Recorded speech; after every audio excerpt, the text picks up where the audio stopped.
IndiHome, dekatkan pengalaman. Dari Telkomsel. Natal dan perayaan Tahun Baru 2026 tidak gegap gempita seperti tahun-tahun sebelumnya di sebagian wilayah Sumatera.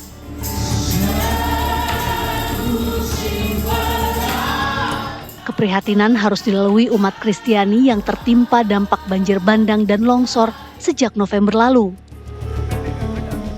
Sejumlah gereja rusak setelah diterpa banjir bandang. Umat Kristiani yang telah kehilangan tempat tinggal terpaksa merayakan Natal di pengungsian. Menyusul penanganan pemulihan bencana di Sumatera, Presiden Prabowo Subianto memanggil sejumlah menteri dalam rapat terbatas di kediaman pribadinya di Hambalang, Jawa Barat pada Selasa lalu.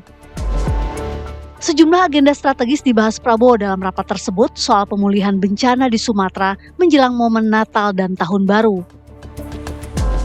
Presiden Prabowo meminta agar ketersediaan dan distribusi pasokan LPG dan BBM pada 3 provinsi terdampak di Sumatera bisa terjaga. Prabowo juga meminta kesiapan pasokan energi nasional selama periode Natal dan Tahun Baru di seluruh Indonesia juga harus dijaga. Lantas bagaimana penanganan bencana yang sudah berjalan hampir 1 bulan ini?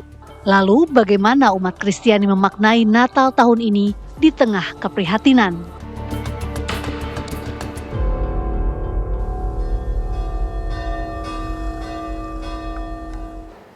Di momen perayaan Natal ini pemirsa, kita ingin tahu bagaimana penanganan bencana sejauh ini. Kita akan bahas bersama dengan sejumlah narasumber. Saya akan perkenalkan untuk Anda yang sudah hadir di studio TV One. Di sebelah kanan saya sudah ada Respiratori Sadam Al-Jihad, tenaga ahli utama KSP. Selamat malam Pak Sadam. Sehat Pak? Sehat, alhamdulillah. Sebelah Pak Sadam juga kami hadirkan Jonathan Victor Rembet, unsur pengarah 5 BNPB. Selamat malam Pak Victor. Selamat malam. Sehat Pak Victor? Sehat, harus berusaha sehat. Di sebelah Pak Victor juga sudah hadir ada Pak Diki Palupesi, Wakil Ikatan Ahli Kebencanaan Indonesia IABI. Selamat malam Pak Diki. Selamat malam Mbak Vena. Sehat Pak Diki? Alhamdulillah sehat, harus sehat, terus sehat. Harus sehat. Selain 3 narasumber yang bergabung bersama saya, kami juga sudah terhubung pemirsa melalui sambungan virtual Zoom. Ada Bupati Tapanuli Tengah, ada Pak Masinton Pasaribu. Selamat malam Pak Bupati. Ya, selamat malam Mbak Vena, Pak Victor, Pak Sadam, dan Pak Dwi. Selamat malam Bang. Kami ucapkan selamat Natal Pak Bupati dan juga untuk warga Tapanuli Tengah yang merayakan. Tapi kami ingin tahu Pak Bupati bagaimana kondisi di Tapanuli Tengah saat ini. Nah, kondisi di Tapanuli Tengah itu saat ini di data kami ada lebih kurang sekitar 70-an lebih tempat ibadah yang mengalami kerusakan, baik rusak ringan, sedang, berat. Nah itu ada gereja, ada masjid, ada musola begitu ya. Dan sekarang dalam suasana Natal, masyarakat kami merayakan Natal, ibadah Natal itu tentu dengan suasana keprihatinan, tidak seperti Natal-Natal sebelumnya. Nah suasana keprihatinan ini tentu sesuai dengan kondisi bencana yang dialami oleh masyarakat di Kabupaten Tapanuli Tengah, bencana banjir bandang dan tanah longsor. Nah, suasana kesederhanaan ini tentu tanpa mengurangi makna Natal itu sendiri. Makna Natal itu sebagai pengingat kita untuk tetap menjaga asa, harapan, ya, kemudian meningkatkan solidaritas, persaudaraan dan kemanusiaan. Dan selain itu tentu agar kita tetap peduli menjaga lingkungan hidup kita. Agar ke depan kita bisa memaknai bahwa bencana ini bukan sebagai sebuah akhir tetapi sebagai sebuah awal untuk kita terlahir baru kembali dengan semangat baru, menjalin solidaritas dan kemanusiaan dan kemudian juga meningkatkan kepedulian kita terhadap lingkungan hidup itu.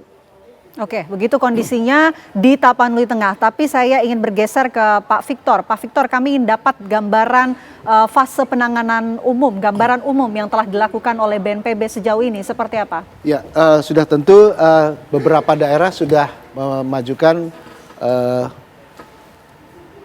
SK tanggap darurat ketiga. Artinya selama 1 minggu lagi, kebanyakan berakhir, ada yang dikeluarkan 24, kabupaten kota, dan bahkan Sumatera Utara sudah mengeluarkan kemarin tanggal 24 Desember untuk seminggu ke depan. Artinya memang ada aspek-aspek yang belum bisa diselesaikan masuk ke rangkaian kalau dalam bencana itu sesudah tanggap darurat ada namanya transisi darurat atau bahasa Inggrisnya early recovery. Jadi pemulihan awal. Sebelum nanti kita bicara rehab rekon, itu masih panjang. Setelah transisi daruratnya paling enggak 3 bulan ya, paling tidak. Tetapi memang ketika kita bicara para pemerintah kabupaten kota yang merasa bahwa mereka masih harus memperpanjang dan kemudian ditangkap oleh pemerintah provinsi, memang masih memerlukan aspek-aspek yang utama, misalnya permakanan, logistik, lalu kemudian kebutuhan dasar dipenuhi. Dan walaupun sudah dimulai dengan Huntara, sudah beberapa di Aceh misalnya sudah 6 kabupaten sudah memulai dengan Huntara, di Sumatera Utara sekitar 4, lalu kemudian di Sumatera Barat juga demikian. Jadi artinya Huntara itu sudah dipersiapkan. Walaupun untuk sampai ke Huntap itu nanti kita masih ada proses panjang. Tapi itu yang sudah dilakukan. Mungkin itu dulu dari saya. Artinya kita tetap berusaha walaupun sampai dengan saat ini kita sudah lebih memperkuat. Artinya akses sudah lebih ya, sebetulnya tantangan paling berat dalam bencana ini adalah akses yang terputus. Jadi bayangkan kalau lebih dari 300 titik terputus ya. Nah itu satu persatu dan itu sudah diperbaiki dan mudah-mudahan kita melihat akhir Desember semuanya sudah terhubungi dan kemudian pasti energi masuk ya, urusan BBM, urusan LPG dan itu yang akan semua, dan kemudian lalu lintas barang akan lebih mudah. Tidak harus lagi seperti misalnya di Sumatera Barat sudah berhenti tidak lagi memakai helikopter. Jadi itu yang dilakukan. Pak Sadam, kalau dari KSP sendiri data yang sudah dimiliki mengenai penanganan bencana pasca bencana di Sumatera sejauh ini seperti apa? Iya, yang pertama adalah tadi yang disampaikan Pak Victor ya, bahwa yang dibutuhkan ini adalah akses. Jadi akses darat ini memang sedang dipulihkan. Kalau kita mencatatnya kemarin juga dari Kementerian PU itu adalah dari 80 ruas jalan itu 72 yang sudah kemudian bisa beroperasi. Artinya sudah ada 90% ruas jalan yang kemudian secara nasional ada perbaikan 90%. Sudah bisa dilalui. Sudah berfungsi Secara fungsional. Artinya memang di sini secara jalan logistik untuk jalan nasional sudah bisa diperbaiki. Saya ambil contoh misalkan di Sumatera Barat ada jalan Mbak Ana yang kemudian patah, hancur di situ. Nah itu kan jalur dari Pekanbaru, Bukit Tinggi kemudian ke Padang. Nah di situ kan menjadi jalan yang memang arus logistik yang bisa ditempuh. Salah satunya itu misalkan. Begitu juga misalkan jembatan-jembatan di Aceh ada jembatan Tepin Mane, ada jembatan Tepin Redep, itu sudah bisa secara fungsional dilalui. Begitu juga di Sumatera Barat kemarin Pak Presiden juga ke jembatan Padang Mantuang misalkan, itu sudah bisa dilalui. Artinya memang proses logistik apalagi di Nataru ini ada kebutuhan terkait LPG, terkait dengan BBM. Nah ini butuh jalan darat yang memang dilalui.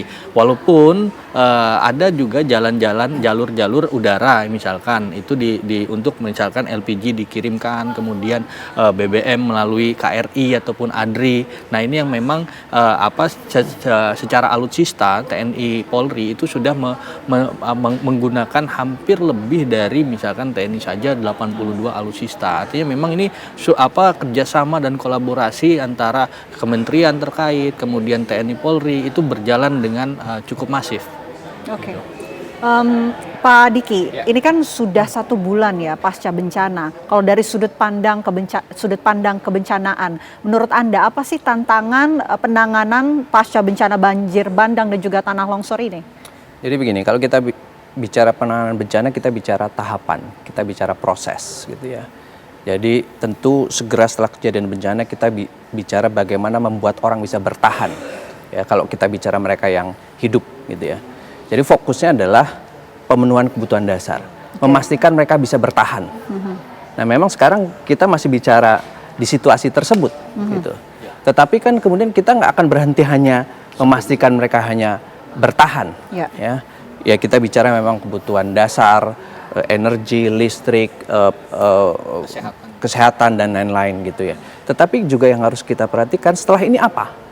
Nah tadi Pak Victor sudah menyebut kita akan segera memasuki namanya transisi atau early recovery ya. Jadi ini tahapan-tahapan yang harus diperhatikan. Tanggap darurat kita bicara bagaimana memastikan orang bisa bertahan, ya cukup makan, mereka sehat, mereka bisa dapat penampungan, pengungsian yang layak. Tetapi setelah ini kita memastikan bahwa mereka itu bisa mulai menjalani kehidupan normal. Nah seperti contoh hari ini kita bicara momen Natal, perayaan Natal, ya. Kita penting memastikan bahwa ini kan bukan semata-mata orang butuh makan minum, tetapi aktivitas yang selama ini menjadi rutinitas itu bisa perlahan-lahan kembali. Normal. Oke. Nah, ini yang penting dipastikan dalam fase setelah tanggap darurat. Jadi sebenarnya tanggap darurat ini adalah menjadi basis, fondasi bagaimana kita bisa memulihkan secara perlahan-lahan aktivitas normal atau rutinitas. Dan itu yang kemudian harus mulai dipersiapkan dari sekarang. Orang mungkin tidak akan terus-menerus mau tinggal di penampungan sementara, ya, atau pengungsian sementara. Kita harus mulai memikirkan bahwa mereka nanti akan pindah ke hunian sementara. Betul. Tetapi juga pada saat yang sama orang akan mulai concern dengan mata pencahariannya. Kita perlu pastikan bahwa kondisi yang sekarang itu cukup solid, cukup baik, dan kemudian kita siapkan nanti orang-orang bisa memulai memulihkan mata pencahariannya, gitu ya. Dan ini tahapan yang akan terus berlanjut sampai nanti kita bicara rehabilitasi, rekonstruksi, kita bicara tentang membangun kembali infrastruktur seperti semula atau bahkan build back better dan sebagainya. Ya, kita coba tanyakan langsung ke Pak Bupati. Pak Bupati, ini kalau kata Pak Diki, Pak Victor dan juga Pak Sadam itu adalah proses dan juga tahapannya. Tapi kondisi saat ini di Tapanuli Tengah seperti apa? Apakah stok makanan sudah aman, bantuan sudah masuk, dan warga di sana kondisinya bisa untuk bertahan begitu? Ya, kondisi saat ini kami masih cuaca satu masih labil ya, masih suka hujan, ini kita juga gerimis. Nah, kemudian kalau pasokan makanan relatif sudah tercover. Selain tadi bantuan dari masyarakat, dari pemerintah, antar pemerintah begitu ya, dan juga ketersediaan pangan dari Bulog dan juga ketahanan pangan kita dan ketahanan pangan. Nah, kemudian kebutuhan hari ini memang benar bahwa itu hunian. Jadi masyarakat ini nggak bisa berlama-lama untuk di tenda-tenda darurat. Ini sudah sebulan, maka kami juga sedang melakukan pembangunan hunian sementara. Dan sebagian ya ada 90 unit hunian rumah susun kami itu yang kosong, kemudian kami siapkan sebagai hunian dan sudah dihuni oleh 70 kakak lebih, dan kemudian ada juga asrama haji yang sedang kami siapkan untuk bisa menjadi hunian sementara. Selain tadi pembangunan hunian tetap juga sedang berjalan 118 unit di kawasan asrama haji.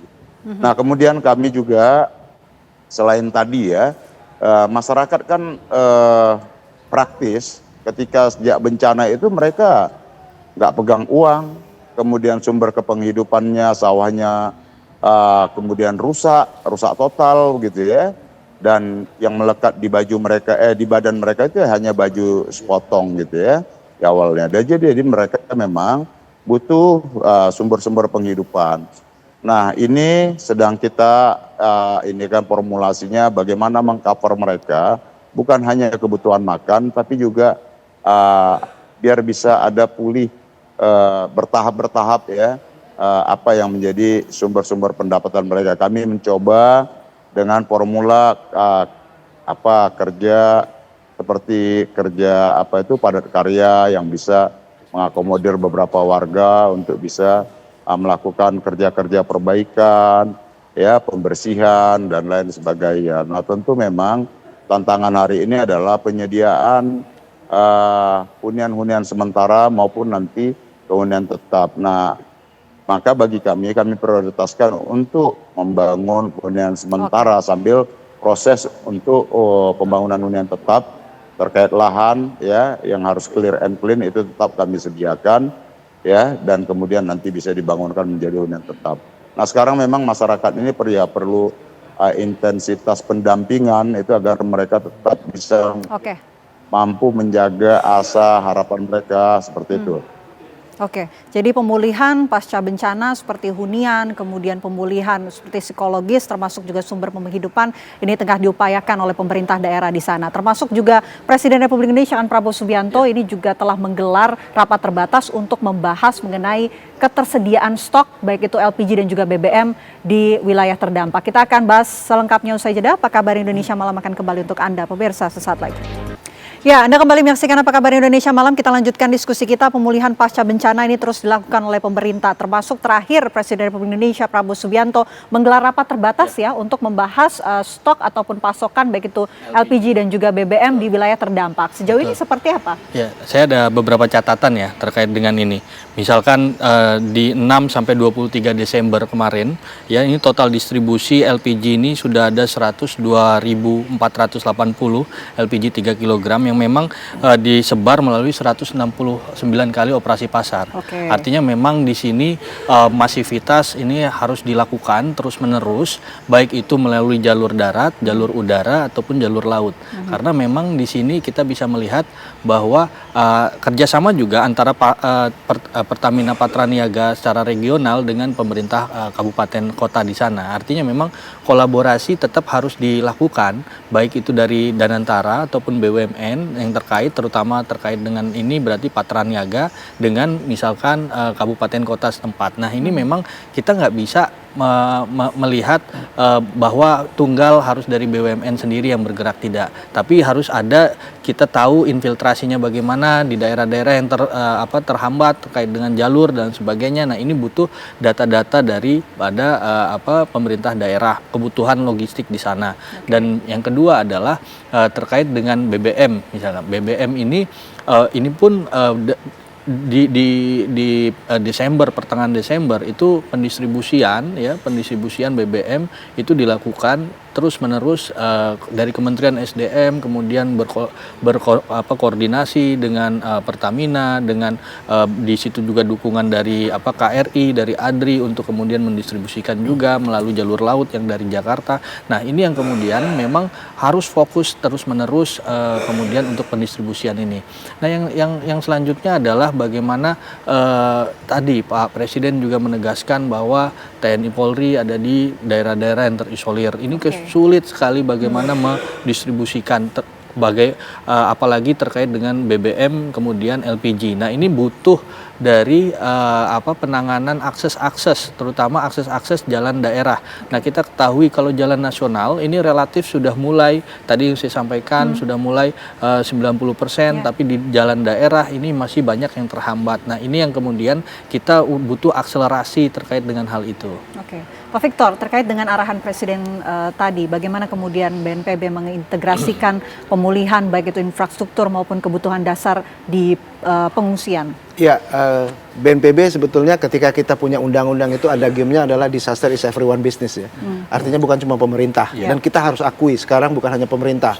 Dan masyarakat sipil sudah kita lakukan pergerakannya, nanti silakan pemirsa masyarakat bisa lihat namanya Das Relawan.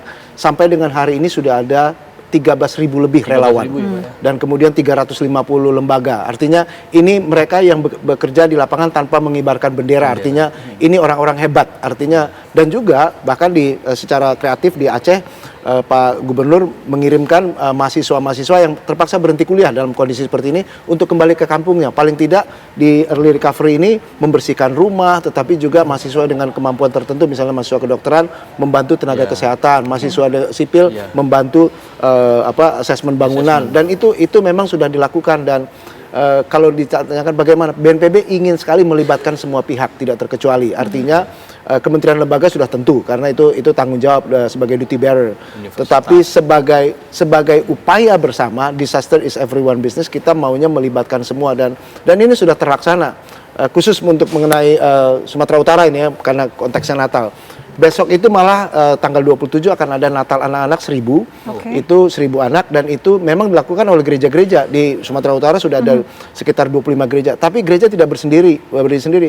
Ada namanya Lembaga Antariman Humanitarian Forum Indonesia, lembaga-lembaga, 20 lembaga bekerja sama, ada Muhammadiyah, Dompet Duafa, Rumah Zakat. Kita kerja support itu selain BNPB. Ini yang kalau dikatakan apa yang sudah dilakukan BNPB, kita sudah melakukan all out. All out sudah dilakukan BNPB. Tadi Pak Diki, ini kan sudah dibahas soal akses infrastruktur, termasuk juga dengan kebutuhan logistik yang sudah dipastikan oleh pemerintah tentunya. Menurut Anda, apa sih yang seharusnya menjadi fokus pemerintah untuk pemulihan ini? Tadi sudah bicara soal akses dan juga bantuan, apa lagi yang perlu difokuskan oleh pemerintah?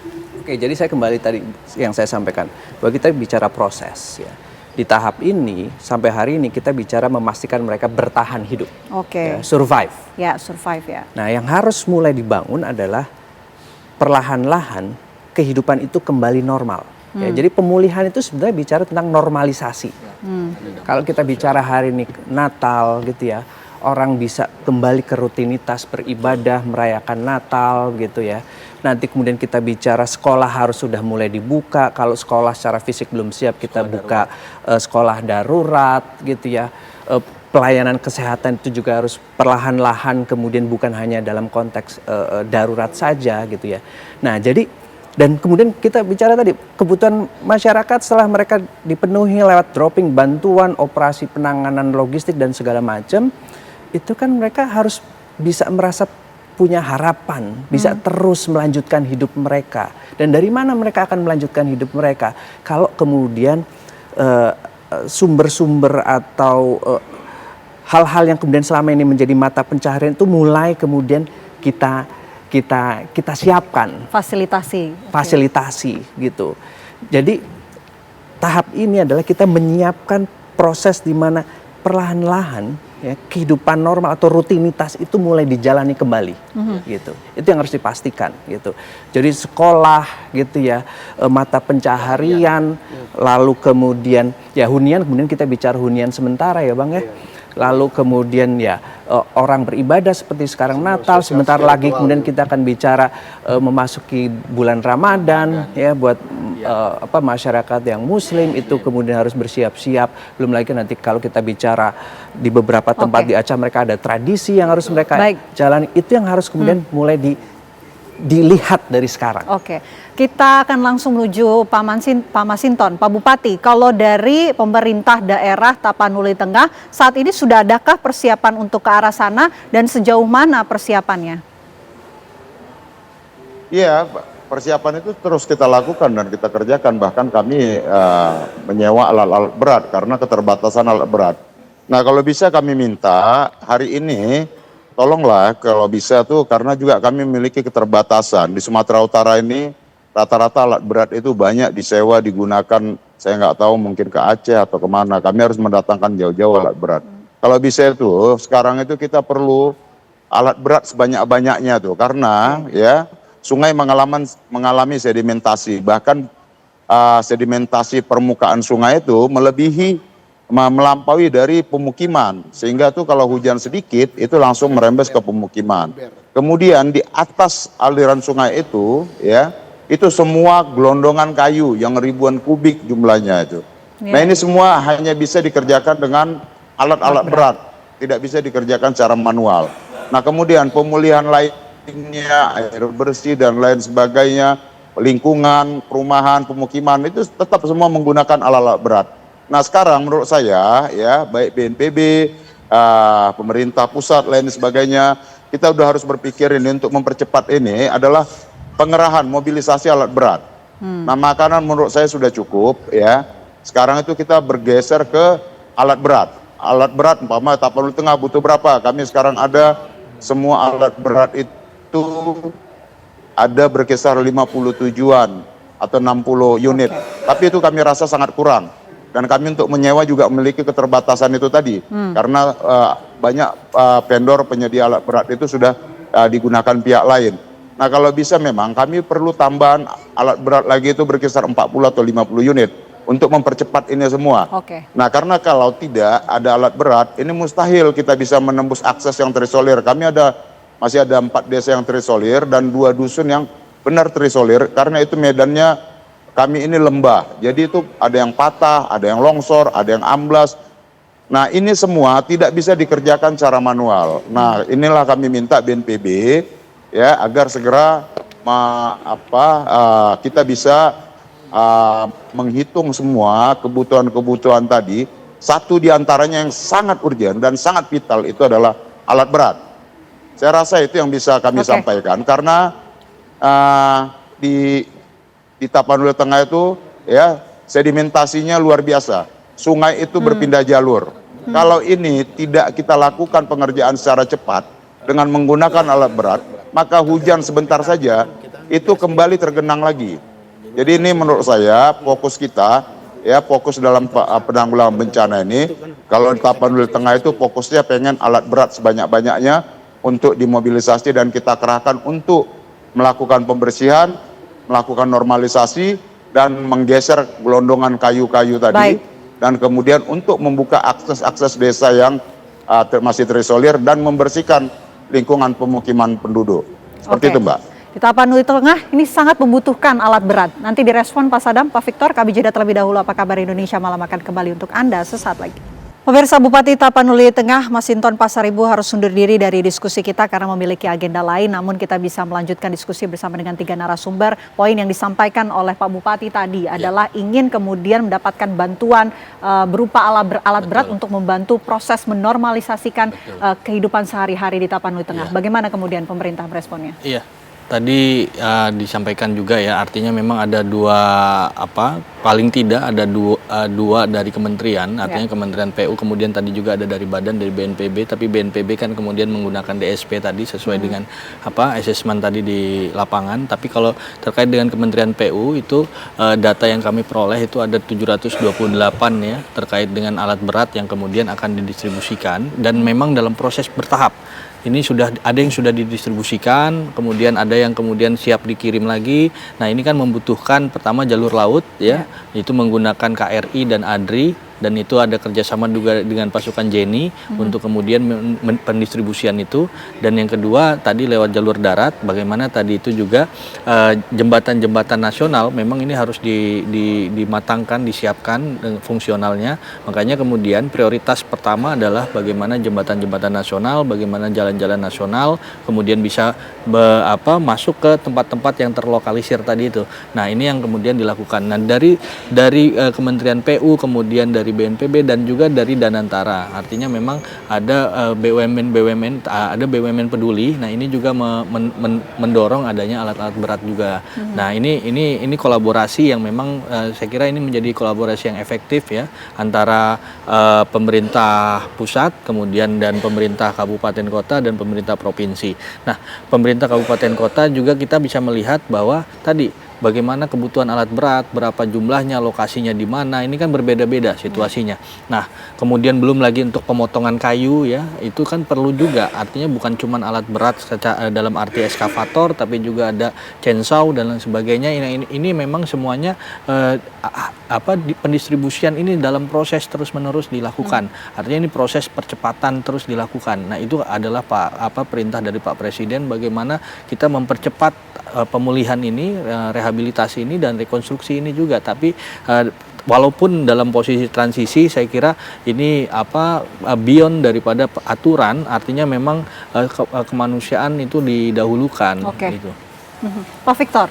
Ya, tanggapan Pak Bupati itu saya pikir itulah yang kita bicarakan tadi awal ya, mengenai tahapan tadi ya. Ini memang yang dikatakan oleh beliau itu ini tahapan transisi darurat. Dan tahapan transisi darurat kalau kita bicara tentang pembiayaan, regulasi mengatakan, kebijakan mengatakan bahwa itu bisa menggunakan dana yang namanya mekanisme dana siap pakai. Dana siap pakai itu artinya berdasarkan permintaan kebutuhan. Dan oleh karena itu ada 6 klaster.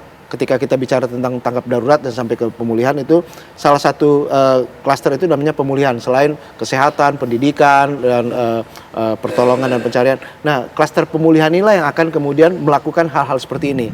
Dan sudah tentu ketika kita lihat itu pembiayaan kalaupun PU yang punya alatnya, kalaupun BUMN karya yang punya alatnya, kalaupun ZENI yang punya alatnya, tetap pembiayaannya bisa memakai DSP. Jadi seperti itu artinya tetap kita bicara bisnis walaupun ini not business as usual, tapi tetap bukan berarti nanti ketika bencana kita tidak membayar. Itu sangat tidak pas, betul tidak proper. Tapi semuanya kita lakukan. Bahkan kalau lembaga-lembaga usaha lain, private sector yang punya misalnya berbagai macam yellow steel namanya, perusahaan baja kuning, artinya alat-alat berat itu kita akan bayar. Karena kalau memang kebutuhannya misalnya terlalu mahal didatangkan, karena sekarang ZENI yang kebanyakan bekerja dari Jawa Timur, ya yang ditarik aja misalnya yang dari provinsi lain, misalnya Jambi, Riau yang mempunyai, karena itu bisa dan tetap dibayar. Artinya kita melakukan mekanisme ini sudah ditentukan dalam kebijakan yaitu dana siap pakai. Jadi yang dikatakan oleh Pak Bupati itu juga berlaku di semua daerah yang terdampak bencana. Selama ini kita lakukan seperti itu. Itu seperti blueprintnya, Mbak. Oke, itu blueprintnya. Pak Diki, kalau menurut Anda dengan durasi yang sudah 1 bulan nih pasca bencana, apakah ini juga ada kekhawatiran ini memungkinkan memunculkan krisis lanjutan seperti kesehatan, kemudian psikologis, sampai dengan ekonomi warga? Dari perspektif Anda seperti apa? Sudah pasti ya. Jadi kalau kita bicara tanggap darurat, bagaimana kita bisa cepat, ya, kecepatan untuk kita bisa segera masuk ke transisi darurat itu akan mempengaruhi bagaimana nanti pemulihan akan berjalan. Saya coba garis bawahi apa yang tadi disampaikan oleh Pak Bupati, bahwa ketika kemudian kebutuhan alat berat itu bukan semata-mata bicara untuk membuka akses, tetapi kemudian kita tahu ternyata ada yang kita sebut sebagai secondary hazard, ya, bahaya sekunder. Dan ternyata masih ada resiko karena kemudian kita bicara tentang cuaca, ya, masih musim penghujan, ya, dan bahkan kan kita seringkali mendapat informasi masih ada bibit-bibit siklon, gitu ya. Nah, jadi apa yang kita lakukan hari ini saat ini itu kita harus pahami sebagai persiapan menuju ya pemulihan, normalisasi. Nah, apa yang kemudian harus kita lakukan saat ini tadi? Yang juga penting, meskipun itu nanti kita bicara lokasi per lokasi ya gitu ya, tapi penting tadi menganalisis, mereview ada atau tidaknya secondary hazard, karena resiko itu masih ada gitu. Dan bayangkan kalau ternyata tadi sedimen lalu kemudian potongan kayu itu nanti akan terbawa ketika terjadi hujan atau banjir kembali. Nah, ini kan kemudian akan menghambat ya kita masuk ke fase pemulihan. Dan menurut saya juga sekarang harus mulai dipikirkan bagaimana melibatkan ya komunitas, melibatkan mereka yang terdampak. Karena ini juga bagian penting dari proses pemulihan adalah manusianya. Kita tidak hanya bicara infrastruktur, kita tidak bicara kebutuhan energi, logistik dan lain-lain, tapi manusianya. Ya, secara psikologis tadi, perlahan-lahan mereka harus mulai bisa menjalankan rutinitas. Anak sekolah kembali ke sekolah, ya, dan seterusnya. Jadi pelibatan mereka untuk bisa kemudian menjadi aktif, ya, bukan hanya sekedar menunggu, menerima, tetapi dilibatkan dalam proses persiapan transisi darurat ini, itu juga hal yang penting harus kita pikirkan bersama, gitu ya. Jadi bukan hanya soal logistik saja, tetapi manusianya juga harus kita siapkan. Itu yang menurut saya harus juga kita lihat krusial.